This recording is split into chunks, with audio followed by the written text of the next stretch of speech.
I now give the floor to... Je donne maintenant la parole au Mali. Merci. Merci, Monsieur le Président. Monsieur le Président, je suis heureux, en cette veille de la fin de la présidence de la Sierra Leone du Conseil de sécurité, de vous adresser ainsi qu'à l'ensemble de votre délégation nos chaleureuses félicitations pour le travail remarquable abattu durant ce mois d'août 2024. Le Mali a demandé à participer à cette réunion essentiellement pour partager ses vives préoccupations face aux implications et aux conséquences de la fourniture des armes à l'Ukraine sur nos pays, sur nos populations, loin de la ligne de front entre la Russie et l'Ukraine. Comme vous le savez, depuis l'éclatement de la crise entre la Russie et l'Ukraine, le gouvernement du Mali a adopté une position de neutralité. Cependant, nous sommes de plus en plus préoccupés de voir que cette crise se transporte progressivement vers des régions loin du front, comme nous avons pu le constater le mois de juillet dernier au Mali, donc au Sahel, en Afrique. En effet, le porte-parole de l'agence ukrainienne de renseignement militaire et l'ambassadeur de l'Ukraine au Sénégal ont avoué publiquement et de manière assumée l'implication de leur pays dans l'attaque lâche, traître et barbare les 24, 25 et 26 juillet 2024 des groupes terroristes ayant causé la mort d'éléments des forces de défense et de sécurité du Mali à Tizawaten, au Mali, ainsi que des dégâts matériels importants. Pire, ces hauts responsables ukrainiens ont publiquement annoncé d'autres résultats à venir. Cela nous préoccupe. Le gouvernement du Mali réitère sa condamnation ferme de ce soutien assumé de l'Ukraine aux formations terroristes au Mali, au Sahel et en Afrique. Il a décidé de rompre les relations diplomatiques entre le Mali et l'Ukraine, et le Mali appelle le Conseil de sécurité à prendre ses responsabilités face à ce choix délibéré de l'Ukraine afin de prévenir ces actions subversives qui menacent la stabilité au Sahel, voire sur le continent africain. Compte tenu de ces précédents fâcheux que je viens de dénoncer, le gouvernement du Mali exprime sa vive préoccupation pour la question de la fourniture des armes à l'Ukraine, car il est désormais établi qu'une bonne partie de ces armes fournies à l'Ukraine vient alimenter le terrorisme et la criminalité au Sahel, avec le risque de déstabiliser davantage nos pays et d'aggraver les souffrances de nos populations, déjà éprouvées par plusieurs années de conflits aux conséquences dramatiques. Nous appelons donc les pays qui fournissent ces armes à l'Ukraine de s'assurer que les dites armes ne tombent pas entre les mains de groupes armés terroristes et extrémistes au Sahel et en Afrique. Pour sa part, le Mali ne souhaite point devenir un champ de convoitise et de bataille entre les puissances. Monsieur le Président, je voudrais saisir cette occasion pour répondre à l'ambassadeur d'Algérie qui, lors de la table ronde sur les 75 ans de la Convention de Genève sur le droit de la guerre, tenue le 26 août 2024 en Suisse, a cru bon de déclarer avoir, je cite, appris qu'un drone a effectué une frappe dans le nord du Mali, tuant une vingtaine de civils. Et de poursuivre, je cite, ceux qui appuient sur la manette de ce drone n'ont de compte à rendre à personne sur ces frappes. Fin de citation.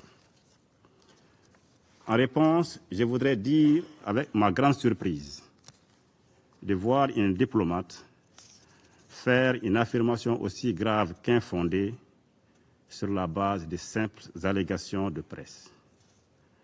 En colportant à la légère ces informations de presse non vérifiées, il se fait le relais de la propagande terroriste dans notre région. Pour ma part, je rappelle à mon collègue algérien que les forces de défense et de sécurité du Mali sont des forces professionnelles qui mènent une lutte implacable contre les groupes terroristes dans le respect strict des droits de l'homme et du droit international humanitaire pour libérer notre territoire et pour protéger nos populations et les biens. De quoi s'agit-il en réalité? Le 25 août 2024, les forces de défense et de sécurité du Mali ont mené une reconnaissance offensive qui a repéré des véhicules de type pick-up chargés de matériel de guerre, soigneusement gardés dans une concession dans la localité de Tinzaouaten, au nord-est de Kidal. Après une surveillance minutieuse, les forces de défense et de sécurité du Mali ont effectué une série de frappes qui a permis de détruire les cibles terroristes et de neutraliser une vingtaine d'hommes armés. Comme vous pouvez le constater, Monsieur l'ambassadeur d'Algérie, cher ami Amar, il s'agit bien des terroristes que les forces du Mali ont neutralisés le 25 août et non des civils. Je l'invite donc à adopter une attitude constructive et plus respectueuse du Mali et de son peuple, conformément du reste aux relations séculaires de bon voisinage, de fraternité, d'amitié et de coopération qui ont toujours existé. Le représentant de l'Algérie a demandé la parole pour une nouvelle déclaration. Je lui donne la parole. Merci, Monsieur le Président. Merci de m'avoir redonné la parole une deuxième fois. Pour répondre brièvement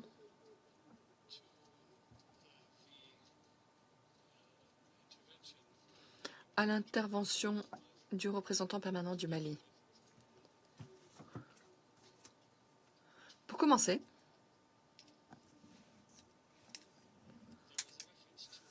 il y a eu une mention de la déclaration prononcée par le représentant permanent de l'Algérie à Genève,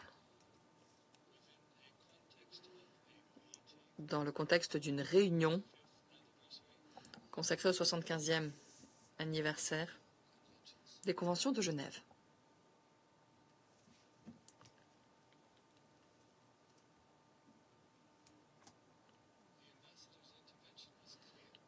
L'intervention de l'ambassadeur était claire.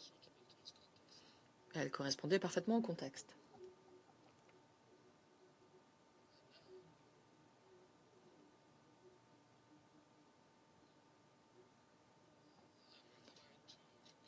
Et maintenant, je me vois obligé de répéter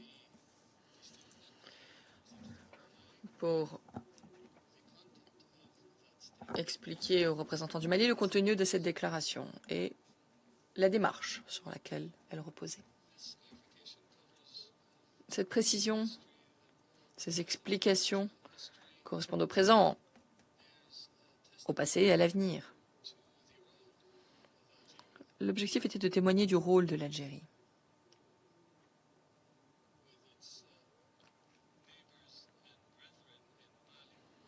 Avec ses voisins et frères au Mali, eh bien, il n'y a jamais eu de moment où mon pays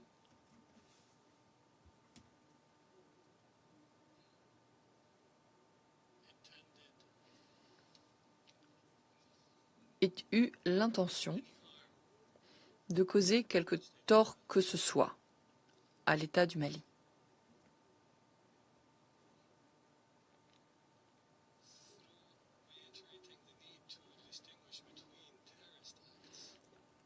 Nous voulons rappeler la nécessité de faire la différence entre des actes terroristes et des actes de résistance légitime.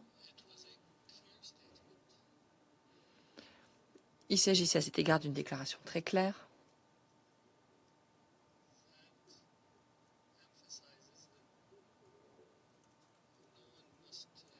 qui mettait l'accent sur le fait que personne ne devait douter de la définition internationale du terrorisme. L'Algérie a une expérience de la lutte contre le terrorisme et nous savons que jamais En aucune circonstance, l'Algérie n'a encouragé le terrorisme. Pour répondre brièvement également à l'intervention du représentant du Mali, je voudrais souligner que l'Algérie continue et a toujours recherché ce qui était respecter les intérêts du Mali, de son peuple, et ce qui était nécessaire à tous les niveaux à notre voisin, à nos chers voisins du Mali.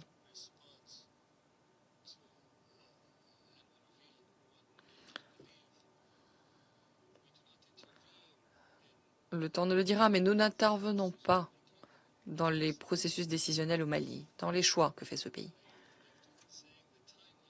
Je me contenterai de dire, le temps nous le dira. Il me permettra de trancher tout ce qui a été évoqué aujourd'hui. Merci. Je remercie le représentant de l'Algérie de sa déclaration. Je n'ai pas d'autres noms sur ma liste d'intervenants.